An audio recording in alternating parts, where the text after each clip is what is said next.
Il est 8h30 et vous êtes bien sur RMC et BFM TV. Bonjour Jordan Bardella. Bonjour Apolline de Malherbe. Merci d'être dans ce studio Merci pour à vous. répondre à mes questions ce matin. Vous êtes le président du Rassemblement National et vous êtes la tête de liste du Rassemblement National pour les européennes. Rien ne vous arrête, les sondages vous donnent très largement en tête. Vous faites même le double des intentions de vote de celle qui est juste derrière vous, mais enfin loin derrière donc. Valérie Hayé qui arrive deuxième à 16% elle des intentions de vote quand vous êtes à 32,5 selon les principaux Qui ne fait pas le vote le jour J. sondages. Si vous dites ça tout de suite, c'est que vous avez un peu la trouille, quoi. Que c'est de la superstition. Écoutez, vous savez, quand vous êtes candidat à une grande élection comme les européennes, vous avez toujours peur que les gens n'aillent pas voter le jour J. Parce que les sondages, c'est bien beau, mais ça ne fait pas la réalité du vote. Et je dis aux Français, ne vous dites pas que c'est gagné d'avance. Et qu'en l'occurrence, chaque Français qui restera chez lui le 9 juin prochain fera un assez beau cadeau à Emmanuel Macron. Pourquoi? Parce que c'est vous face à Emmanuel Macron?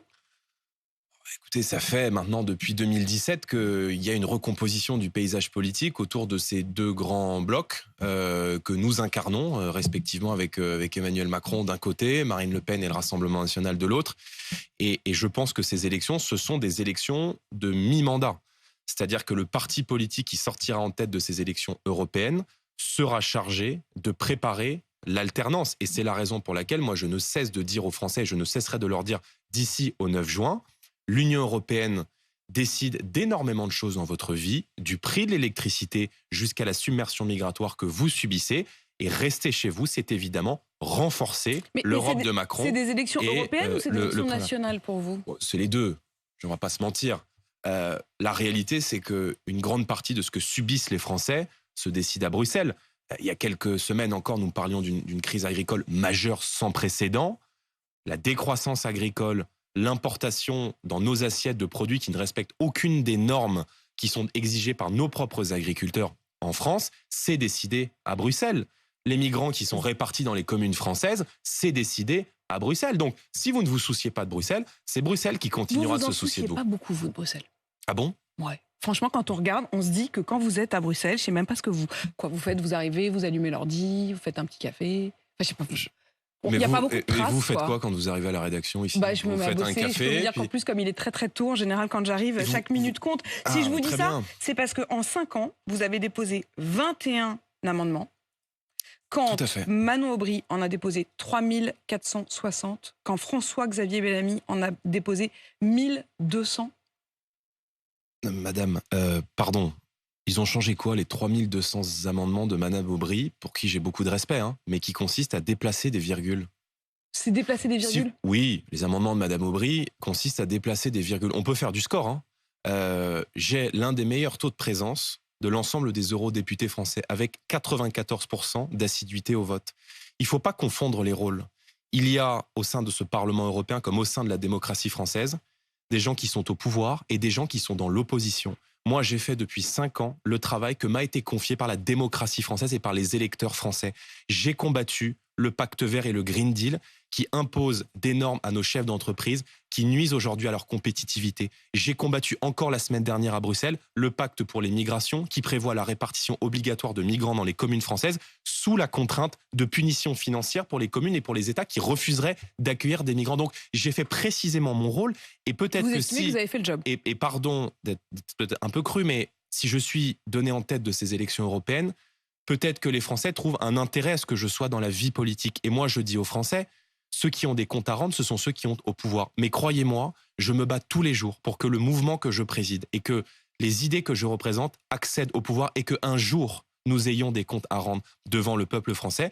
Parce que je pense qu'aujourd'hui, tous les Français, d'où qu'ils viennent, quelle que soit leur origine, quelle que soit leur religion, qu'ils viennent de la droite ou qu'ils viennent de la gauche, qu'ils fassent partie de cette France du travail comme d'une France qui subit les difficultés au quotidien, fait le constat du délitement généralisé du pays. Et pour beaucoup, nous apparaissons aujourd'hui, non pas seulement comme un recours, mais comme une véritable espérance. On va revenir évidemment sur les questions à la fois de sécurité, de diplomatie, d'économie. Je voudrais vous interroger sur ce qui s'est passé hier soir à Bruxelles, une conférence qui devait se tenir avec Éric Zemmour, avec Nigel Farage et avec Viktor Orban, qui n'a pas pu avoir lieu. Elle a été interrompue par la police, officiellement pour des questions de sécurité. C'est le maire, le bourgmestre comme on dit là-bas, de la commune bruxelloise de Saint-Josse qui a envoyé la police, qui a pris un arrêté d'interdiction. Il a dit que c'était à la fois pour garantir la sécurité publique et puis il a ajouté l'extrême droite n'est pas la bienvenue. Est-ce que vous comprenez que parfois, pour des raisons de sécurité, ce genre de rassemblement soit annulé? Ce n'est pas pour des raisons de sécurité. Je veux dire, parmi les personnes qui ont été empêchées de s'exprimer, il y avait un chef d'État en exercice, et notamment le Premier ministre hongrois Viktor Orban, qui est Premier ministre de Hongrie, qui est par définition l'un des chefs d'État de l'Union européenne. Donc, il y a aujourd'hui, en France comme dans beaucoup de pays d'Europe, une gauche sectaire, totalitaire, antidémocratique. Totalitaire. Quand on empêche des responsables politiques démocratiquement élus, en l'occurrence un chef d'État, de s'exprimer, je trouve ça parfaitement inadmissible. Donc moi, j'apporte évidemment mon total soutien à M. Orban comme à l'ensemble des intervenants. Éric Zemmour a été empêché de s'exprimer. Je ne suis pas dans le même mouvement politique qu'Éric Zemmour, ça ne vous aura pas échappé. Il est candidat contre moi dans ces élections européennes, mais il doit pouvoir s'exprimer et il a le droit de pouvoir tenir meeting. Je vais vous dire, le sectarisme et la violence, nous, on ne fait que la subir. Et je pense aujourd'hui que ces comportements sectaires et groupusculaires d'une partie de la gauche nuisent au bon fonctionnement du débat démocratique. Et ces élections européennes, c'est aussi un combat pour la liberté d'expression et pour la démocratie. Je précise d'ailleurs que le chef du gouvernement belge, Alexander De Croo, a jugé inacceptable la décision du maire de cette partie de Bruxelles. Il a eu raison. Le Premier ministre britannique également a qualifié la décision d'extrêmement inquiétante pour la liberté d'expression. Donc c'est effectivement pas une question de bord politique, mais une question de liberté d'expression. Alors vous avez dit d'ailleurs que vous étiez adversaire. Si on revient quand même sur les propos de Marion Maréchal, qui est donc la personne qui représente le mouvement d'Éric Zemmour dans ces européennes, elle vous a lancé un appel hier.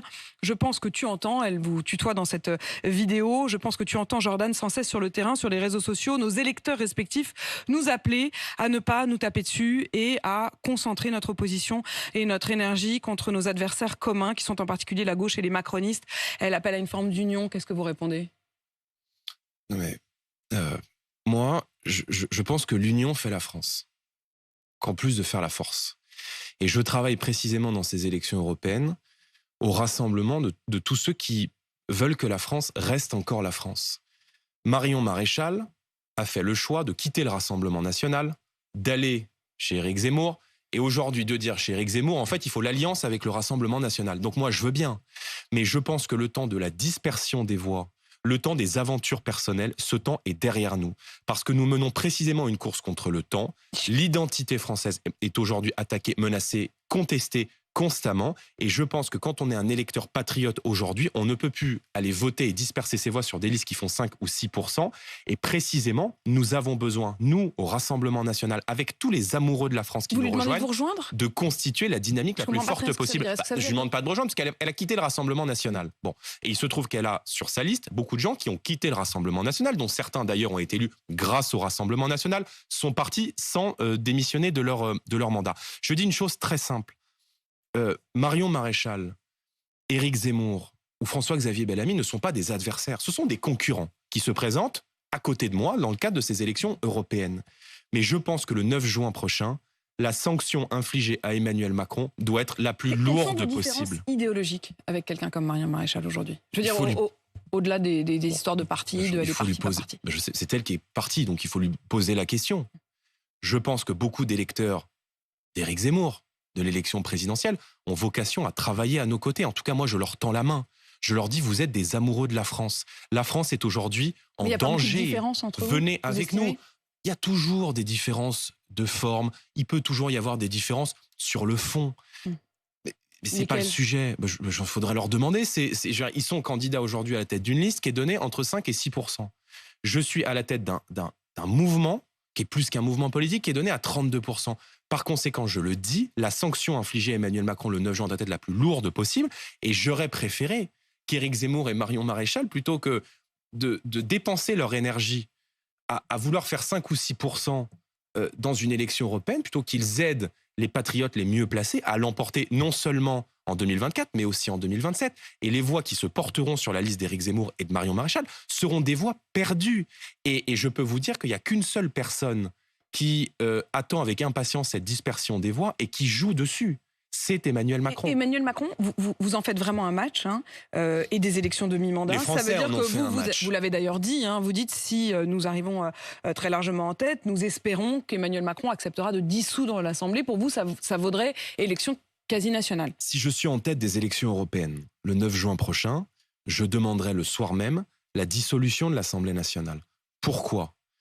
Parce que les élections européennes, c'est l'unique occasion, c'est la seule élection nationale de mi-mandat. Il y a des élections locales, des élections municipales dans 2 ans. Mais c'est la seule élection nationale du quinquennat qui doit donc permettre aux Français de s'exprimer sur la politique du gouvernement, de faire entendre leur colère à Emmanuel Macron et par conséquent de désigner le mouvement politique qui sera chargé de préparer l'alternance. Quand on a 10 à 15 points d'écart, quand on est au pouvoir par rapport, ça ne s'est jamais vu, au premier parti d'opposition, il y a un problème non pas de légitimité, mais il y a un problème de crédibilité pour la majorité présidentielle.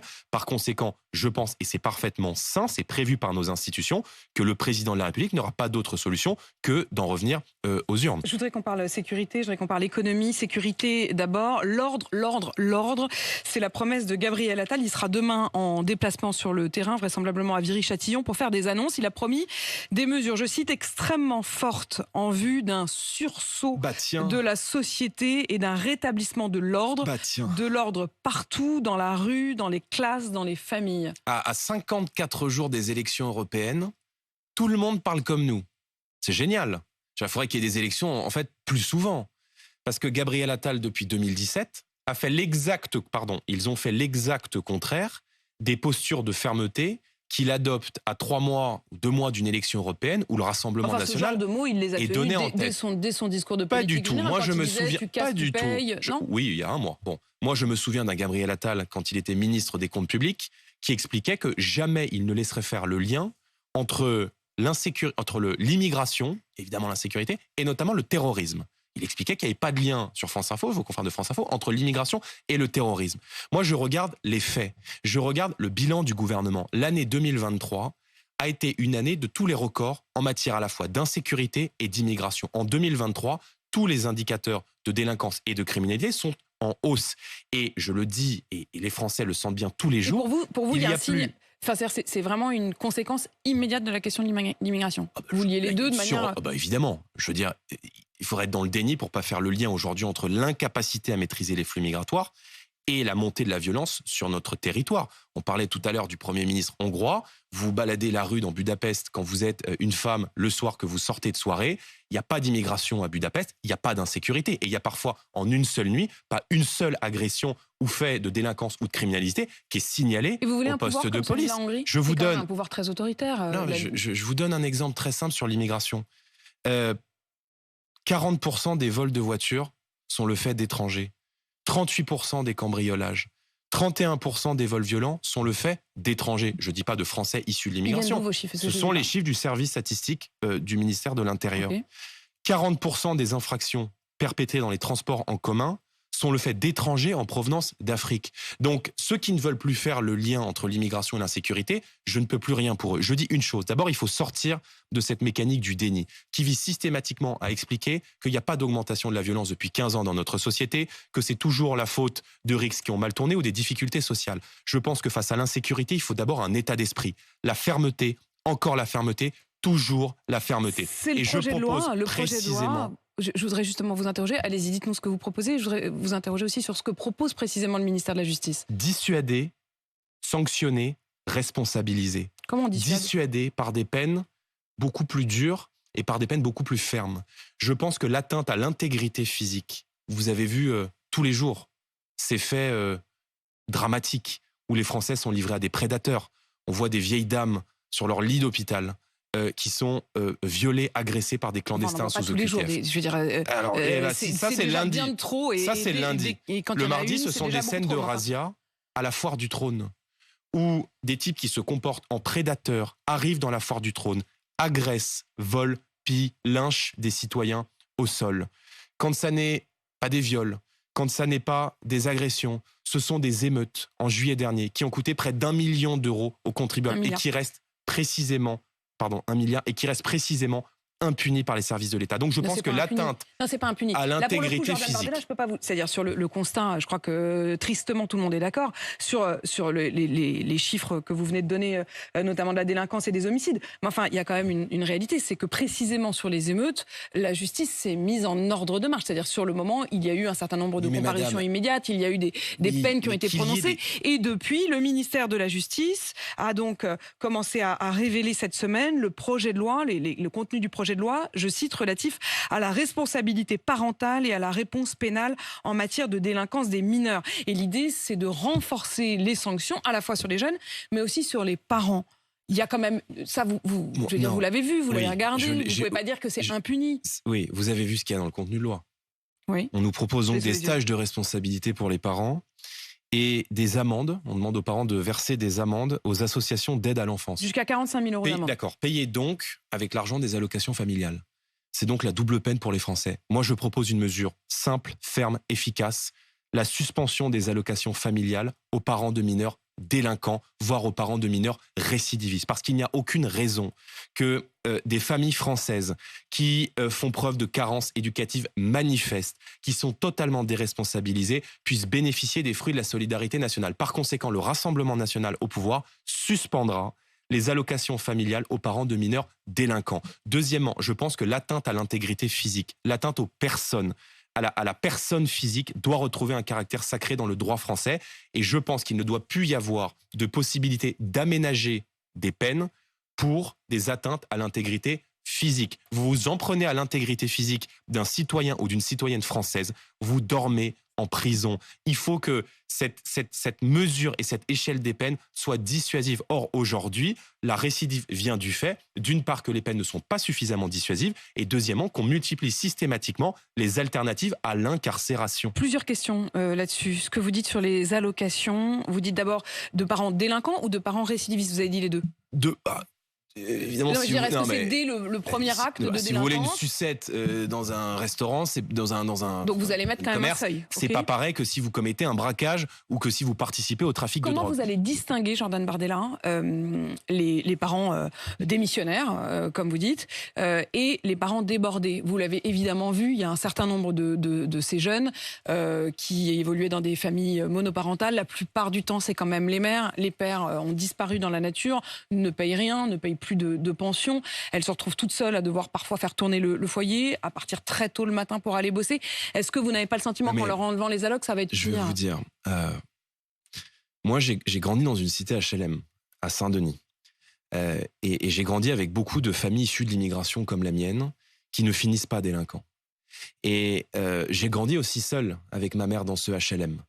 Et précisément, je suis convaincu, et j'ai toujours eu cette conviction, que ça n'est pas parce qu'on vient d'un quartier difficile, dans un contexte parfois monoparental, c'est vrai, qu'on finit délinquant, criminel, qu'on agresse, qu'on vole et qu'on se livre à des razzias à la Foire du Trône, ou qu'on agresse des grands-mères de 75 ans pour leur voler 20 € après qu'elles aient été les retirer au distributeur. Donc cette excuse des difficultés sociales, de la pauvreté pour justifier la délinquance, je le refuse. C'est pas tant pis. Je veux dire, on est responsable de ces enfants. Et quand des mineurs sont connus pour 5, 10, 15, 20, parfois 30 faits de délinquance, alors je pense qu'il faut taper au portefeuille. Et l'ensemble de ce bouclier judiciaire que nous souhaitons renforcer a vocation aussi à être dissuasif. Sur les mineurs, je crois également... Plus d'excuses de minorité? Non. Je crois également. Et je crois également. Aucune. C'est en fait un mineur qui a 14, 15, 16 ans, il sera jugé comme s'il avait 18. Je souhaite généraliser le principe des centres éducatifs fermés, qui n'existent aujourd'hui qu'en nombre dérisoire. Il y a une 50aine de centres éducatifs fermés avec une dizaine de mineurs à l'intérieur. Je pense qu'il faut, dès le plus jeune âge, c'est un peu sur le modèle des pays d'Europe du Nord, des peines très courtes et immédiates. Vous commettez, Hollande, par exemple, exactement. Ce sont des peines de prison parfois de quelques jours simplement. C'est l'inverse de la doctrine, j'explique bien pour que tous ceux qui nous écoutent comprennent. En France, on est parti du principe qu'une peine de prison de moins d'1 an n'était en réalité pas appliquée. Donc en fait, si vous prenez moins d'1 an de prison, vous n'y allez pas.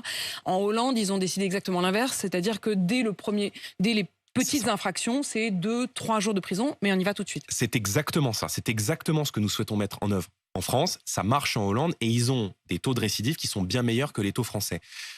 qui sont bien moindres. Enfin, je veux dire, vous voulez dire, ils sont meilleurs sur la récidive. Voilà, okay. Sur la lutte le taux contre de la récidive est moindre, évidemment, que les résultats français. Donc, dissuader avec des peines qui soient beaucoup plus dures, sans la possibilité d'aménagement de peine pour les atteintes à l'intégrité physique, premièrement. Deuxièmement, on sanctionne par le rétablissement des peines planchers et la généralisation des centres éducatifs fermés. Et enfin, on responsabilise par la suppression des allocations familiales. Je vous repose la question parce que j'ai pas... se faire agresser, se faire traîner dans la rue, même si physiquement, vous êtes remis 2-3 jours après, c'est une blessure et un traumatisme psychologique qui reste à vie. Or, aujourd'hui, beaucoup de victimes ont le sentiment que la justice est trop souvent du côté des délinquants et des criminels et pas assez du côté de ceux qui subissent l'insécurité. Parce que j'ai pas très bien compris. Je vous en prie. Vous faites sauter l'excuse de minorité. Oui. Ça veut dire qu'il n'y a plus de différence entre la manière de juger... Non, mais il y a tout... non, mais attendez. La peine, elle est individualisée. Donc, il y a toujours une différence. Encore une fois, vous avez 14 ans, vous volez une sucette au supermarché. C'est pas pareil que si vous en avez 16 et que vous en êtes à votre 3e interpellation pour une agression ou pour un harcèlement à l'école. Donc, il y a toujours une individualisation de la peine. Mais sur les grands principes que nous souhaitons instaurer dans le droit français, je vous l'ai dit, la fin, évidemment, des remises automatiques de peine, la fin des aménagements de peine pour les atteintes à l'intégrité physique. Pareil, vous touchez à un policier, vous dormez en prison. Je veux dire, il n'y a pas d'autre solution que les mesures privatives de liberté pour des atteintes aujourd'hui aux personnes qui sont en nombre considérable dans notre société, qui traduisent l'ensauvagement de la France. Et je vous rappelle également qu'il y a 1000 agressions par jour dans notre pays. Vous disiez que vous aviez grandi dans un HLM. Est-ce que vous estimez qu'il faut revoir tous les 2-3 ans les critères et éventuellement faire sortir ceux qui ne toucheraient plus, qui ne conviendraient plus aux critères? Je pense que quand vous avez un casier judiciaire long comme le bras, vous ne devriez pas pouvoir bénéficier. Donc pour vous, c'est même pas une question économique. D'un HLM. Madame, c'est une question de principe, madame. Le HLM, c'est quoi? Le HLM. Casier judiciaire, pas de HLM? Non, le HLM, c'est une aide sociale. C'est une aide sociale qui est destinée à des familles françaises. S'il y a un casier judiciaire, il n'y a plus de HLM. Non, 2 choses. Les HLM seront réservés d'une part aux familles françaises avec l'instauration de la priorité nationale et deuxièmement, si vous avez un casier judiciaire, vous ne pouvez pas bénéficier d'un HLM. Le HLM est une aide sociale. Vous n'avez aucune raison de bénéficier des fruits de la solidarité nationale et de la collectivité quand vous êtes un délinquant ou un criminel. Quand vous dites famille française, c'est nationalité française? Bien sûr. Nationalité française. Je suis extrêmement clair. Vous savez que nous souhaitons, dès notre arrivée au pouvoir, organiser un référendum sur l'immigration pour instaurer dans la Constitution française tout le bouclier juridique, politique et administratif pour se protéger de l'immigration massive. Et je propose également, Marine Le Pen avec, l'instauration de la priorité nationale au logement, pour être extrêmement clair, les HLM seront donnés aux familles françaises, c'est-à-dire celles qui ont la carte d'identité française, évidemment, sans aucune autre distinction. Je vous rappelle qu'il y a 31% d'après l'INSEE des immigrés qui sont aujourd'hui en HLM. Et on le sait, dans les logements sociaux, notamment dans les banlieues, sous le poids de décisions politiques d'une partie de la gauche, c'est instauré une véritable préférence étrangère. Jordan Bardella, merci d'avoir répondu à mes questions ce matin. Vous êtes le président du Rassemblement national, tête de liste du Rassemblement national pour les européennes. Il est 8h52 sur RMC BFM TV.